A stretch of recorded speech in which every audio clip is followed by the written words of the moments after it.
Hello, I'm Dango Rose. Welcome to the Mountaineer Podcast, where everybody's listening. The Mountaineer brings you the latest news of the Peak-to-Peak region, in print, online, through our podcast, social media, and special publications. Now, listen in to the latest news of the area with our local journalists.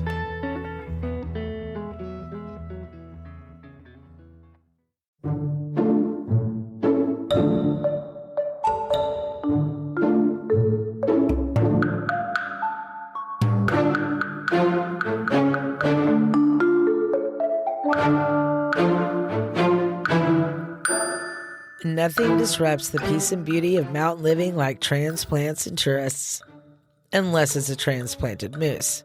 They are the biggest transplant of all, bringing in more tourists and tromping through the mountains without abandon. And we love them.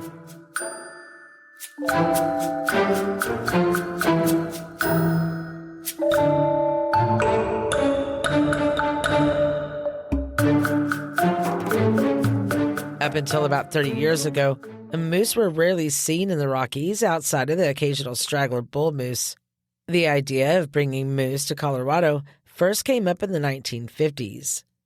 Several organizations, including Colorado wildlife officials, proposed the idea of introducing moose to the northwestern part of the state.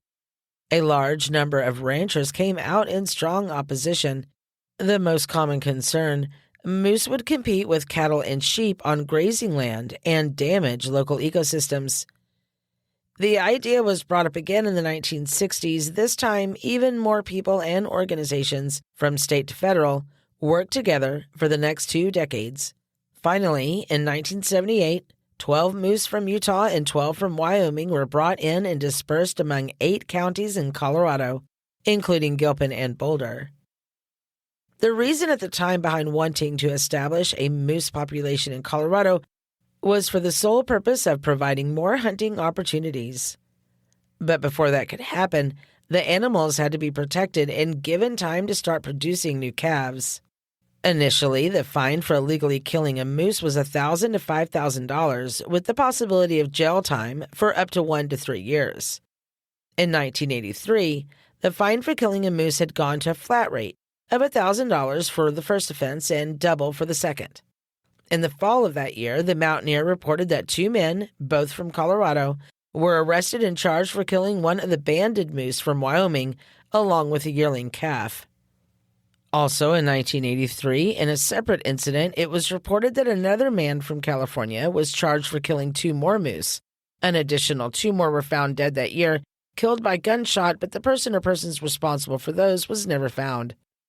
Despite this incident and a few other setbacks, the moose population in Colorado that year was close to 100. By all standards, the moose surprised everyone with how well and how quickly they established themselves in the area. It is also around this time that the moose began to become more symbolic of mountain culture. The establishment, once called Alps Lodge, changed its name to Moose Lodge. Other new businesses popped up that following decade with a moose reference in their name. In 1988, a Great Dane by the name of Moose won Pet of the Year. And now closed, during much of the 1990s, Moose Brothers Pizza was a popular local eatery. More recently, during a debate about the new logo currently being planned to represent the town of Nederland, an overwhelming number of people asked that a moose be used in the design. To be more specific, they suggested a hula-hooping moose. But regardless, people up here clearly identify with the moose. The first ever moose hunting season was allowed in 1985 and has continued every year since. Currently, moose roam through much of the state with a population of nearly 3,000. Moose are hunted in more than 39 game management units across Colorado, and as the population declines in other states, they continue to thrive here. In addition to hunting, moose viewing is also a popular experience for locals and visitors. Pictures of moose sightings began appearing in the Mountaineer as early as the mid-1990s. In 1995, Walden was declared the moose viewing capital of Colorado by the state legislature. With that being said, It soon became necessary to educate the public on proper moose viewing guidelines, including safety tips. An article published in the Mountaineer in 1995 was written solely to remind people of the dangers and restrictions of feeding wildlife, including moose. One part read, "While the Colorado Division of Wildlife encourages wildlife viewing, it strongly discourages the feeding of wildlife. In fact, it is now illegal to feed deer, elk, bighorn sheep, mountain goats, moose, and antelope. Of course, feeding any wildlife will also attract the mountain lions that feed on them. But in addition, moose may look cute and cuddly, but they are, for the most part, mean. They are not shy. They will fight each other and especially you when cornered or feeling threatened. If you need any sort of reminder as to exactly how deadly these animals can be, search moose fighting online. Often, a bull moose will fight until his opponent retreats or is dead, just to get dibs on an available cow." According to statistics released by Colorado Parks and Wildlife, moose attacks have been on the rise over the past 5 years, with a total of 21 being reported since 2017.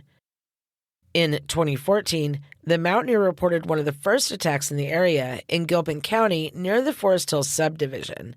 2 women were attacked and then hospitalized for several days, with one ending up in intensive care.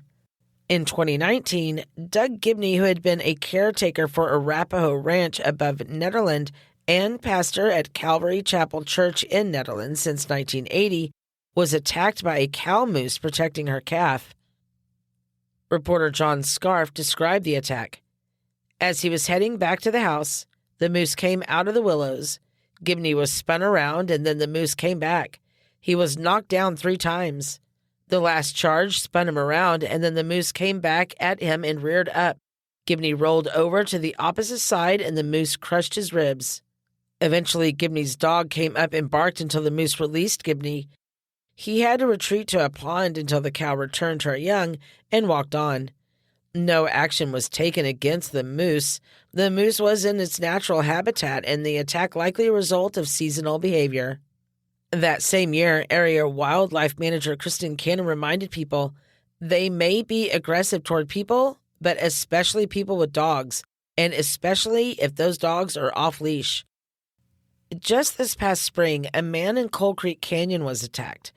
Rob Standerwick was charged by a cow moose on a trail he probably had walked hundreds of times in his 24 years living in the mountains. He said, "I walk it 2 or 3 times a day." Standerwick was also aware of the number of moose in the area and always walked away or turned around to give the animals space. Standerwick was walking his dogs on a path near his property when, before he even realized what was happening, he found himself face to face with a moose. He stated that the moose was standing over him, one hoof on his chest, while the other one had kicked him in the head and jaw. He also said he had no hard feelings towards the moose. She was just doing her job, protecting her calf. In a recent interview with VanHoose with Colorado Parks and Wildlife, she shared the following advice when recreating up in moose country. My name is VanHoose. I am the Northeast Region Public Information Officer for Colorado Parks and Wildlife, or a CPW spokesperson. What we generally believe based off of records and different sightings is that the moose population prior to reintroduction in the late 1970s was a transient population, which they were just coming in and out of Colorado, but the state did not see a permanent, naturally reproducing population until CPW's reintroduction efforts. Any sort of wildlife at that time would have gone through the Division of Wildlife, or DOW, which is a predecessor to what is now CPW. So our biologists and staff would have been involved in that effort.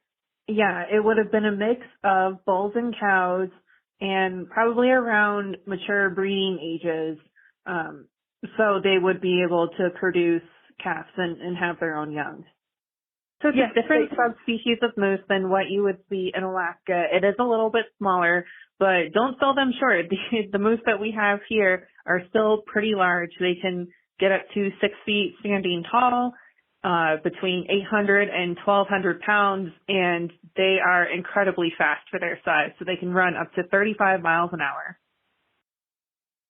She also mentioned moose are not one of the species you should ever approach in the wild. We discourage petting and feeding all sorts of wildlife, but moose especially, because they are so big and so fast, they don't have that fear of humans. They don't think that you're approaching, in a friendly manner. They will charge you. They will use their size to intimidate you. And that's not something you ever want to experience in the wild. The majority of conflicts or attacks that we see with moose are based around dogs, because moose see dogs as a predator or a threat to themselves.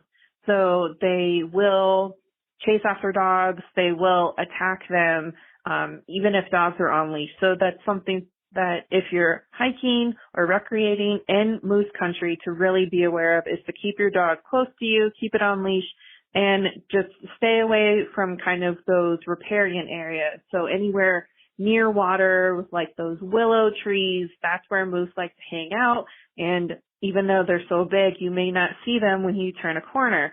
So they will perceive your dog as a threat. When you are going out to maybe find moose or view moose, it's best to do so from your car, because they can run so fast that if you're away from your car, you may not be able to get to safety. So definitely stay in your car, use longer camera lenses if you're going to take photos, or binoculars. And if you're out hiking and you do come across a moose, move slowly, try to put something between yourself and the animal. So if that's a tree or a rock, you want to give them some sort of barrier between the two of you in case the moose does charge. And with that, spring is fast approaching and cows will soon be giving birth. Most attacks from moose happen during early spring and summer, right in time for tourist season. So just in case Netherlands does end up with a hula hooping moose on their logo, tell the transplants and tourists to beware. Moose may be cute, but never forget, they will attack if they feel even the slightest bit threatened. Be sure to warn the newcomers. No matter how challenging it can be to deal with the tourists, nobody wants to see the aftermath of what happens when trying to take a selfie with a moose.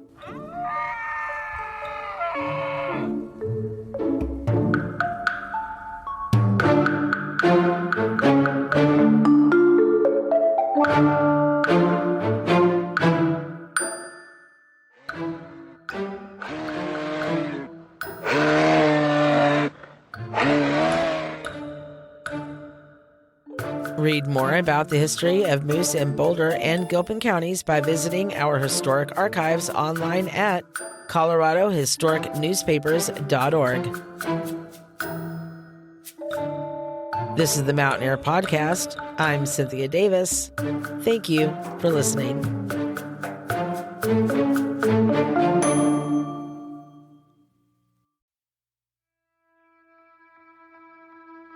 And that's it for our show. Subscribe online to get more access to more news, weekly updates to our community calendar, and a link to our YouTube channel by visiting themountaineer.com. Be sure to use the coupon code PODCAST when subscribing for a 10% discount, only available to our listeners. If you are in the local Peak-to-Peak area, be sure to pick up a print edition of The Mountaineer at a local business. I'm Dango Rose. Thank you for listening.